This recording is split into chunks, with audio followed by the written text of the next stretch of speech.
welcome to Berlin, Germany for week 8 of the LEC Spring Split.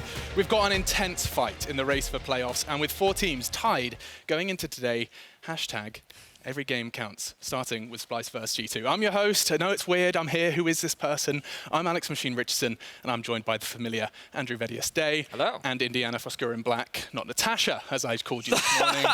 Again, we were too far on one side of that spectrum. Yeah, really ruined that one. Are you ready, though? You're now in a new world, League of Legends. I don't think my Counter-Strike fans have ever seen my legs. This is like the first time my legs have ever been on air. Look at them ankles. Take Look a at look. them I've got some shoes. calves. Check that out. No, okay, this is going to be fun, and I'm hopefully going to be guiding you guys through it with, of course, these big brains I'll be picking throughout the day. Now, today is International Women's Day, a day to think equal, build smart, and innovate for change. Join us on Instagram at LollySports today for a takeover celebrating the women and non-binary individuals that help make this show incredible. Now, speaking of incredible, guys. We have some really awesome people backstage as well, and we also have a special guest today, I believe, Machine. Yes, Frankie is going to be here. Of course, I'm not alone. Both of us coming from Katowice in the Counter-Strike extravaganza, now dipping our toes into the League of Legends world. And talking of, the League of Legends world was rocked. I did go on the Reddit. I ignored the ones about me. I ignored those ones, but I did see a whole lot of upvotes for an SKT1 Griffin game. You want to talk about it? Yeah, it was an exceptionally fantastic game of League of Legends. We saw a phenomenal best of 3. I won't go into spoilers. Go watch it yourself. Watch.esports.com. You can check out the VODs, but probably one of the best games that we've seen in years. It was fantastic. Years? Yes. Years. I was about to say, like, months? Years. Years. My goodness. Now, I spoke of Frankie earlier, and why don't we go ahead and meet her? Frankie, what are you up to today? Well, I'm hanging out with this beautiful audience out here in the studio audience. And of course, I'm going to be interviewing some coaches and players and getting their thoughts in this crucial week. Because, of course, all these teams have only got 4 more matches before playoffs. Lovely, Frankie, thank you so much. I still need the hair tips. I don't know how she does it. Apparently there's like 12 products involved. I'm not ready for that kind of commitment. But to set stage for a week 8 of the LEC, we've currently got 4 teams tied at 7-7. And this means everything, meaning we'll have to a hell of a fight for the last playoff spots. What is it jumps off the page when you take a look at this one? I mean, frankly, the fact that 3rd and 8th are pretty much stacked on top of each other, and it's a close race right in the middle of the pack. Yeah, we also have to note that XL and Rogue cannot qualify for playoffs. Unfortunately, they passed the threshold. It's impossible for them now. But G2 have locked in that 1st place spot. Is it first or is it top 2? Oh, sorry, they've locked in top 2. My apologies. They're going to Rotterdam. You are correct. They have locked in top 2, and they will be making their way to Rotterdam. And now the rest of the teams are trying to vie for a spot next to them. Yeah, and again, it's that big, meaty middle of the pack. It's the fact that everything is so close that, again, we're in a situation where the league is stacked. Hashtag every game counts, every game matters. I don't know what you want to say, but it's down to the wire right now, and it's on a knife's edge of who is actually going to cross the threshold. And so truly, you know, yes, it's a cool hashtag, and yes, Vedius is proud of it, but it is actually incredibly exciting. The fact that every single game of League of Legends could determine your fate of the entire split is awesome, and that's what we like to see. Now, SK have joined this group after a massive upset against G2 last week. Can we just touch on that just a little bit? We certainly can. I mean, their wins last week were very surprising because we expected them to beat XL and then lose to G2, and all the Fnatic fans were like, oh, yes, they lost to XL, this is great. And then they certainly managed to get a surprise win against G2, and it's keeping the race exceptionally close. They're a massive wild card in this race. You never really know what SK is going to show up on the day, and that's what makes them so terrifying in this playoffs race. Yeah, and Misfits, are they terrifying? I mean, that's a question we're going to be looking to find answers to, because they're trying to find some momentum. We actually have their schedule. It's Fnatic. Let me get this right. Fnatic, Schalke, Splice, G2. What Froskurinn, when you hear that, you don't look particularly confident. I'm going to go with a soft no. Misfits aren't scary right now. Just a soft one. Okay, a soft one. The advantage that Misfits fan can get behind, however, is that they hold so many head-to-head records against a lot of these teams that are tied in this position for the playoffs race. So against the likes of Origin, SK, and they can hold it against Fnatic. So they still did very well in the first half of their split, that now they can just scrape in their bottom 4 games to still make it into playoffs. Okay, well, lovely segue, thank you for that, because we're talking about first half of Split and Schalke next on the chopping block. Let's talk about these guys, because they had such dominance at the start of this Split. Now coming into the second half, they're looking like a different team, Vedius. What's happening here? Yeah, they're currently sitting at 0-5 in the second half of the Split. Now, they did play against a lot of the top teams, but they also played against a lot of the teams around them. And their schedule is one of the easier ones, arguably Origin only being the toughest competition in that stack. But a lot of fans are not confident in this roster right now. And going up against XL today, some even consider XL to be the stronger team. I mean, frankly, the only way Schalke's schedule gets easier if they were facing themselves, but that's off the cards. And you can see that exactly in this. So this is the scoreboard about the second half of the Split. So suddenly G2 aren't in first anymore. It's Fnatic, surprise, surprise, whereas Schalke are now sitting 0-5. They haven't picked up a single win in the back half of the LEC Spring Split. Have we been theory crafting? Do we have answers? What's going on? Have they all just got food poisoning for a Split or something? What's happening here? I think one of the big things for Schalke is that they haven't shown the same level of growth as everyone else. Right. And every other team, as you can see, has shown a lot. They're all beating each other now. The fact that we have so many 3-2s, including G2, is just a clear example of why our league is so competitive right now, and the amount of growth that all these different teams have made throughout the Split. And I mean, when talking about growth, my eyes dart to the top of that list, Fnatic. I mean, so these guys, 4-1, barely touchable here. I want to talk a little bit about where that's coming from. What's happening here? I mean, it's coming from basically every position on the map right now. It's the fact that Bwipo attacked in the top lane, that you can still fall back to your star AD carry and Reckless, and that Broxa and Nemesis have come alive. Virtually every single piece of Fnatic have now found the responsibility in this 5-man unit. Yeah, personally, I've been a really big fan of Bwipo's performance over the last few weeks. He has been left on an island a lot, and he's been very independent. But a lot of the early game impacts that he's been having in his own lane, along with the likes of Broxa and Nemesis working better as a duo, Hylissang roaming around on the map, and the fact that that 2v2 in the bot lane is so much stronger just results in these kind of stats. Look at the difference in the first half to the second half in just their early game goal differences. Their towers at 15. Their kills have over doubled compared to what they had in the first half of the Split. And this team just seems to be on the same page, and I think it's a very impressive. So moving away from this kind of, you know, one-man reckless army, it's a full team effort. It definitely feels like that right now for Fnatic. That is exciting. And in the playoffs race, every game does count. You're going to be sick of hearing it. I am going to keep saying it. And for a look at the most pivotal matchups for Week 8, we're going to hear from Medic. Thank you very much, Machine. With only 2 weeks left in the LEC Split, it's crunch time for the teams in the race for playoffs. At the moment, there are only 2 certainties. G2 is locked up into the top 2, and XL and Rogue can no longer make it into playoffs. Everyone else is still in the running, and for the 7 teams that are left, only 5 of them can secure a spot. Now, there are 1,048,576 scenarios that could still play out. So let's have a look at some of the most important matches this weekend. We'll start up with SK versus Origin. Origin have been slowly working their way through the ranks and are now widely regarded as one of the top teams in Europe. After starting off 1-4, Origin have since won 7 of their last 9, climbing from 7th place in the league to 3rd, and are now hungrily eyeing 2nd place and a guaranteed spot in Rotterdam. SK, on the other hand, are still fighting to lock their place in playoffs. In just over 53% of the remaining scenarios, SK lock a spot, and a win over Origin could provide to be a vital result for them in that quest to reach the 9-win mark. After today, they still have 3 matches left to play, and that's against Rogue, Splice, and Vitality, so their road to playoffs looks anything but simple. Now, it would be remiss if we didn't talk about Schalke. Tomorrow they play up against Misfits.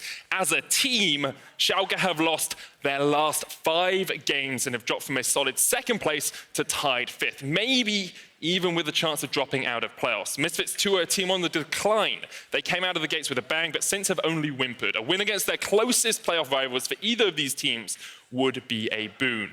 Finally, our 5th game of today, Fnatic versus Misfits. At the halfway mark of the split, Fnatic were 3-6 and in 8th place in the league. Today, they are tied with Misfits, Schalke, and SK in 5th place. Every game they play against a playoff rival means more because you're not just pushing yourself up, but you're pushing your rivals closer and closer to elimination.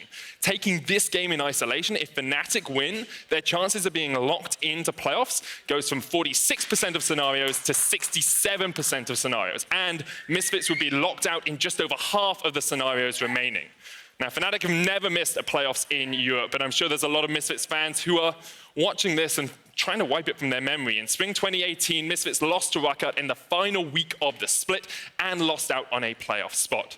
Let's just hope the Rabbits can hop their way into playoffs instead of ending up as hair stew again. In the first weeks, it looked dire. It looked like we're not even going to make playoffs. If you're a Fnatic fan, a little bit worried that 0-3 now, not in the best of shapes. G2 destroy Fnatic. And finally, we have some momentum back in Fnatic. They're finally on the board. The streak continues here for Fnatic, a very clean game. The fact that we can stand up to teams now is satisfying because it allows the split for something to happen. The Nexus is being focused. Fnatic are one step closer to the playoffs. Could be that the old adage is true.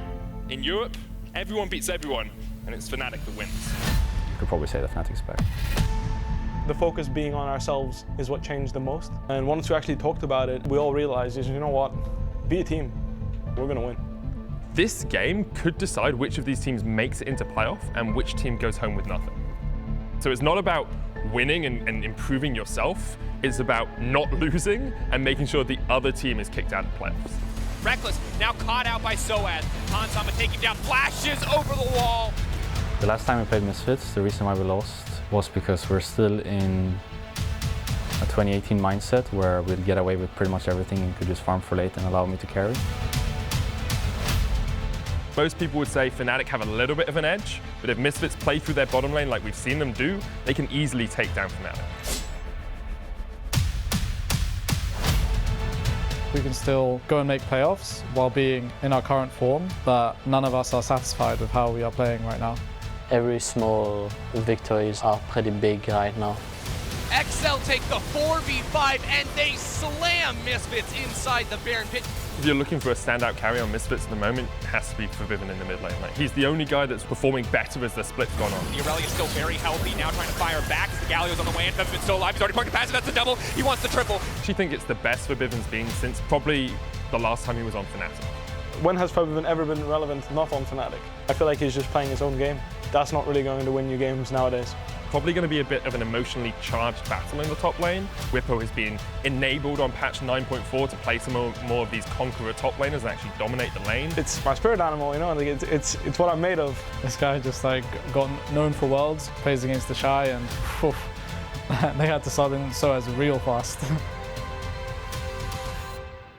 From now on, every game counts.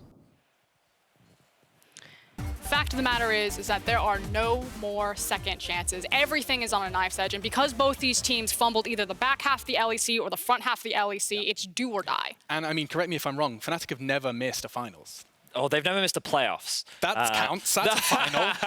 It was close. I knew there was something. They definitely have never missed the playoffs, and considering the long history of this league, it's definitely going to be an important couple of weeks for them, because not making it would definitely be a huge mark on their history that they do not want to have. Right, no, absolutely. And so if we wanted to explore this significance, so Fnatic have already lost to Misfits. This is going to be kind of do or die, sink or swim for them now, Frosk. Yeah, it means that Misfits, again, can hold that head-to-head, because right now they're 1-0. And Misfits, even though their schedule looks rough, even though their form looks way out of control, they hold so many head-to-heads that if the league stays as it is stacked, Misfits can still qualify into playoffs. So, again, this doesn't necessarily knock them out of playoffs, but this could be the nail in the coffin for both these teams. Wow, okay, that's a lot of weight on one game of League of Legends, and that, of course, is coming up. That is our match of the week, no doubt about it. Now, two players that we saw throwing shots at each other and looking fierce, both in gameplay and in their eyebrows. Love what Whippo's doing with these things here. Now, match of the week for sure, but let's explore these two handsome gentlemen behind us. This is a bit of a head-to-head in the top lane. Yes, Bwipo versus Soaz. For those that don't know, there is... Would you say it's a grudge match? I would say that it's quite the grudge match. There is a long history between these two players. Last year, it was Bwipo that subbed in for Soaz in spring after he hurt his wrist, and he went on to win the final for Fnatic. Then in summer, Bwipo was subbed out. Soaz came in and didn't lose a game in playoffs. At the World Championship, Bwipo played the majority of their games, but was subbed out in the final for Soaz. Oh my goodness. Like, there is so much history between these two just in the spirit of 2018, and now they are in separate teams. Now they go up against each other once again. The last time they met, it was Soaz who obliterated Bwipo. So this is kind of a bit of of like an EastEnders episode of League of Legends, Yes. right? And they're meeting, it's sink or swim, it's amazing. Literally that. And if you fancy seeing how one of them are approaching this incredibly important game, you can do so and check out Whippo's POV stream, which is over at twitch.tv/RiotGames2. Just add a 2, super easy to do. Now, we have got some monumental matchups coming up tonight. And as we kick off this week 8 of the LEC Spring Split, take a look at this. This is your schedule for the day. And they are all jumping off the page, I admit. We're all eyes on number 5. It's definitely a grand finale. sure. But where else? Vedius, where else are your eyes drawn? So Schalke versus XL is the game that I'm surprisingly drawn to. It seems that both of you are You also picked mine! drawn It was to mine. that. So everyone's excited about this matchup. And the reason why it's so exciting is just because of the current state of Schalke and the fact that XL have proven to just be this upset machine that can create a lot of chaos in the league. Right. And even though they won't be running Kesting today, they're running their Mystique. Mystique from the ERL League. I'm very excited to see what they can do and see if they can cause more chaos in the standings. I know you were looking at that one too, but if I forced a different call, what would you say, Frost? I think the easy one is then SK versus Origin. It's the fact that you have 2 legacy organizations that are battling it out, but in completely different chapters of League of Legends right now. You have SK, young guns, a lot of rookie players. They can make a splash, they can make playoffs, and you have Origin, who rumblings and whisperings are saying that this is the true terror of the LEC, that they can, contest and take down G2. So we're waiting to see the final form of Origin. And SK, of course, these young guns just ready to cause chaos, as they have been throughout all of the LEC. Now, in the predictions, these guys have definitely had their fun, as have I, but it ends now. In week 8, it's time for the rise of my cousins, the Machines. That's what seems to agree with me as my toes start to curl. But yes, absolutely. Did you bring that with you? How did A USB drive. I see. Yeah. That makes MP3 had Audacity open. It's like a 30-minute project. No, but we have our predictions up. How did I do? Where am I? You're at the top. I see some favoritism. dear. I see. Okay, I saw a Union Jack and I just got very excited. So really, I'm the only edgy one today. We had a pact, Frost. Okay. We said we were going to work together to take down the robot, and then you're like, we gotta go. I take a gamble here. The robot is just second place. Right now, I'm looking at Twitter. Where's my close-up? Right here? Did you have That's one? just single. Single? I'm coming for you, counts. Twitter. I'm And that means I need to for take you. calculated risks. And what I'm disappointed about is I thought Twitter was going to turn on Schalke. So I was like, I've got them. They'll go for Excel. I'll go for Schalke. I'll be able to make ground. But no, they stayed true to the dumpster fire. I think that's a perfect point. That bombshell, we'll leave it on for now. But yes, do be sure to participate in those predictions over on Twitter and to keep Frost happy as well. Now, while the action continues in the LEC, there is plenty of League of Legends going on around the world. For a global check-in, here's Quickshot. Hello, Alex. It's such a pleasure to have you on the show. I don't know if you've heard, but I'm a bit of a stats whiz here in the league world. Quick stats, they are my passion. Yeah, actually, and I'm going to take you through... No, I'm sure. I totally am on board. I love it. I love this kind of gradient That's thing. what I like to hear. Comic Sans, love the typeface. But I saw what happened last time that you were in control of this and left your own devices. So I'm going to have Drakos, if you wouldn't mind. He's just gonna hold your hand through this. It's all good. Safe space. You got it. You Rock and roll, can't do man. that. You're new. He can't do that. Oh, it's okay. He can't. He can't. He's the host now. He's in charge. Yeah, it's gonna be real simple. I'm gonna hand you these cards. Yeah, you just hold them both hands, preferably. Yeah. And So what do I do with this? When I point at you, you're gonna read. Don't first card first. See, they're numbered. This is my segment. I know, but just one at a time. We're gonna get through it together. Okay? You ready? I don't really have much of a choice, do I? All right. First point, Quickshot. Let's go. Okay, you've said that. Do I seriously have to do this? Yeah, for sure. Definitely. They're gonna love it. Hey guys, it's me, Quickshot. Wave at camera. I'm really excited for this episode of Quick Stats, where we'll be talking about international stats and regional and not dragons? What do you mean we're not talking about dragons? Oh, that's right, Quickshot. And anytime we do regional comparisons, I like to look at game time. Generally, regions are pretty close together when we look at average game time. Seriously? Yeah. You got it. But Drakos, what about those two? Oh, good catch, Quickshot. Of course, the LCL and LCS are two big outliers, with the LCL speed running their games at 30 minutes and 14 seconds, and the LCS clocking in at over 36 minutes with some big long ones. And then the LEC, we definitely rank kind of on the faster end, just a minute under the global average, just about faster than that. That's great, Drakos. But what about kills?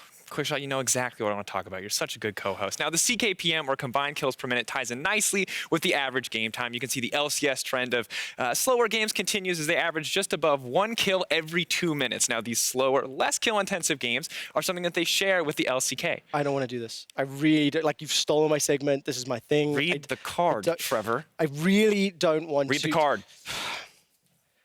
Oh boy, Drakos. Could this mean the LCS is getting closer to playing the clean, intelligent macro style that the LCK is known for? Oh, Trevor. No, I don't think so, but it's really nice of you to say that. The last piece of the puzzle is unique trends when it comes to champions across regions. Oh, good point. Now, Karthus, for example, is an EU special. He has a 90% pick ban ratio, whereas in the LCK, he's actually only been picked and banned 1 time. And in the LEC, Renekton seems to be our flair. Yeah, but of course, across the world, we do also have Vladimir, Yorick, Ryze, Jarvan, the Riven as well, with the demise of, the Urgot, as well as the Scion. A lot of new picks are showing up. And Quickshot, that was it, buddy. You did good. Look at that. We talked about I didn't do anything. stats. You stole my segment. No, it's fine. You talked about stats. You didn't did talk a great about job. dragons. We're going to go right back to Machine. The show's going to continue as normal. Okay, You're not going to cry. Fine, it's going to be fine. Everyone's going to have a good time. It's Whatever. going to be fine. Okay, whatever. It's fine. Whatever. Quick, give me my stats, because it's my segment now, and I am going to talk about the Drakes. Quick stats, they're my passion. I have dragon stats for you. Look at all the dragons killed across all the world in all the different regions. And you know what? Maybe these numbers don't mean anything. Maybe they don't. But to me, they do. To me, they matter. You could comment on how the LCK has got so many Infernal Drakes. My God, Riot, the script could not be any more obvious. Do you want to know how I can see it? Do you really want to know? Look at the LCS. Look at the Cloud Drakes. No other region has more Cloud Drakes. And you know why? Because Cloud9 are in their region. Can't you see the connection? I do. And I'm trying to teach you people. I'm trying to show everybody. But it doesn't matter. Summoners, I turn to you and I ask you, I beg you, how can we be content to let all of these dragons die? For what? For buffs for pro gamers to win? For LEC, LCK, LPL? It doesn't matter. Maybe we let them die for segments like this, for me to just embellish myself. But you know what? Not anymore. I'm making a stand. I will never hurt another Drake. I will stand with the Drakes. I will defend the Drakes. I will protect the Drakes. Okay, buddy. And I will. Okay, no, Drakos, it's okay. you're named after them. Frosco, Drakos, help they're me. like you're Help one me. of them. It's okay. We Dude, don't want. I have so much more to tell. We don't I want have to ruin so much Machine's more to first tell. day. Okay, we're gonna just go. Now. It's time to leave. Okay. So if you want to see more from Trevor Quickshot Henry, he'll be doing a slam poetry set at about 2 a.m. in Berlin. You'll you'll hear him, I think, as well. My God, that's a trial by fire. That's an experience right there. Welcome to the league, man. And welcome, Amazing, as well. Frosk is otherwise occupied, and we've grabbed ourselves Maurice Amazing Stuppenschneider. Ooh, that was pretty good. That sounds pretty good. Dankeschön. Yeah. No, but real talk. We've got a pre-game to do, and this is a big one. We do have Splice taking on G2, and let's turn our attention to that first game, where the #1 team, G2, face off against a playoff-chasing Splice. So for G2 specifically, guys, we wanted to start this and kind of dedicate this to talking about the elephant in the room. We have got a mid laner jumping all the way over to the AD carry role. I'm going to start with a bit of a newbie question. How often has this even happened? So this isn't really a common thing. No? The only most well-known one is Ambition. He used to be a mid laner over in the Korean League, and then he transitioned to jungle after he lost pretty dramatically to FLICKR. And then in 2017, he finally achieved his world championship. So when many people use that as an example, they think, oh, it'll take time for Perkz to get there. And at the beginning of the split, we actually said as analysts and experts that Perkz would probably be in the top 3. And there are a lot of negative comments suggesting that he wouldn't actually be that good. So Perkz is maybe barely a top 30 player in the world. Top 2 guy is inting in solo queue, playing these exact champions. Yeah, Perkz is no way top 3, you're right. Never having played the position before, I think it's overstepping the mark. Perkz, I predict he'll crash and burn. He has the mechanics and the know-how. Yeah, and as you can see, people were not entirely optimistic around Perkz' success. And those were all Amazing Reddit's accounts. Yeah. I thought I changed my flair to Schalke, but apparently it's still a Fnatic flair. You got your flair all wrong. No, but what was your reaction when you saw that announcement? I was concerned, honestly. I still do think that he has ways to go to basically become like an actual well-rounded AD carry, because right now he has shown like he can play Lucian, he can play early game styles, but towards the late game, he's still not as reliable. And other AD carries like Upset, like Reckless, are still better than him, in my opinion, but he's actually on his way, and that's really surprising to me. Yeah, I think one of the great things about Perkz is he brings a lot of flexibility to the role. The fact that he was a former mid laner means that he does have this tendency to have a huge champion pool, and you can see, as Maurice was saying, in terms of laning, his stats are very dominant, and he is very strong in that lane. And it's nice to see that even with the transition, he's found a lot of success. Now, amazing, we were talking about this before, and you started kind of directing a lot of credit towards his support. I mean, Mickey, how much of a factor is he into Perkz' success? I mean, any support that can be classified as the best mechanical support in Europe is going to help out in the end. So Perkz basically benefits from Mickey X, but he also benefits from the rest of his team, because even if Perkz screws up, the rest of the team can kind of carry him through. And Mickey X is obviously the first choice to basically like help him out in the early laning phase, and obviously later in the game kind of direct him in the team fights, and honestly tell him what to do to a certain extent too. Yeah, and I'm sure it's certainly working out well for them when you take a look at the standings. There's no doubt about that. And we will soon talk more about Splice. But first, here's Frankie with their coach. I'm here with Duke, the coach from Splice. And now, last week, it was 1-1, a loss against Origin, but a win against Schalke. Why don't you tell me what happened last week for the boys? The game against Origin was pretty rough. I think we didn't have the right priorities in draft, and we struggled to execute the early game. Then Origin are pretty clean at the moment, so they just snowballed out of it. Against Schalke, we kind of changed our assumptions to try to play a style that suits us more than I would say, the classic meta picks, and it was pretty good for us. We looked for team fights, and Schalke did an unfortunate Baron, let's say, and we punched it really fast. So tell me actually about the most comfortable play style for your boys.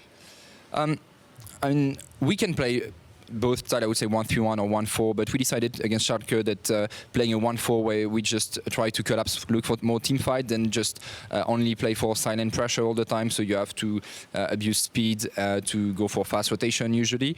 That's what we tried against Schalke. We practice also a lot of 1-3-1 that we tried against Origin. I would say at the moment the meta is more towards 1-3-1, I would say among the top teams at least, but we still see some team fight comps. And how are you going to stop G2 taking advantage of you guys in the mid game today? And G2 are obviously extremely strong. I think the goal against G2 is first to survive the early game. If we can survive the early game and be maybe even or still be in the game at 15 minutes, then I think we have all the tools to fight against them. We should try to challenge them where they can be sometimes cocky, because even if they are the best team obviously in Europe, I think their main weakness is their cockiness. We saw it against SK, and we'll try to punish them where they overstep. Now, it is week 8, so we've only got 4 more matches before the playoffs. So I know that you're thinking very much about these matchups. What do you think are the chances of Splice making it to the playoffs? I mean, I'm confident that we can make playoff. Obviously, we have an extremely hard schedule. We are playing G2 today. Tomorrow we play SK, then Misfits and Fnatic. We like the 2 matches that are extremely important for us are SK and Misfits, because we are already 1-0 against those 2 teams. So if we were to win again against them, then we would be 2-0 on the head-to-head, which would give us a big edge for the playoff run.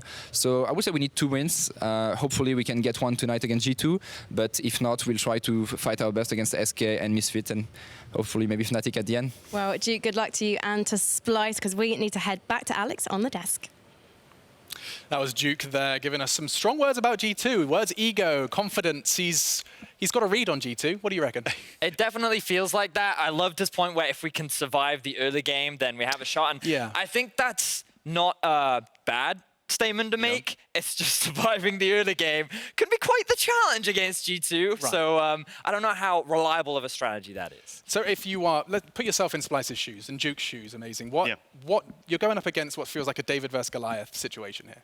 I think what you have to do is basically, like, the hope for the best comp is kind of the best situation you can put yourself in, where you basically have 1-4 elements, which means that you basically have a team comp that can team fight in the mid to late game, because it kind of plays off of Splice's like strengths too, where they're not strong in the early game, they're not strong in the mid game, but they are strong in the late game. They can always rely on Kobe, and they can rely on Xerxes and Chachi also to team fight well. But how often have G2 let it get to the late game? I mean, very rarely. last week is probably the closest example. I am curious as to how G2 will approach this match because they've locked in top 2 now. They could take 2 approaches, which is try hard for the rest or maybe take a lighter schedule. Yeah. I'm very fascinated to see what kind of approach they'll take up against Splice today. And so am I, and it's about to happen. As you can see, it is time for us to kick off week 8 of the LEC Spring Split. It's Splice versus G2. And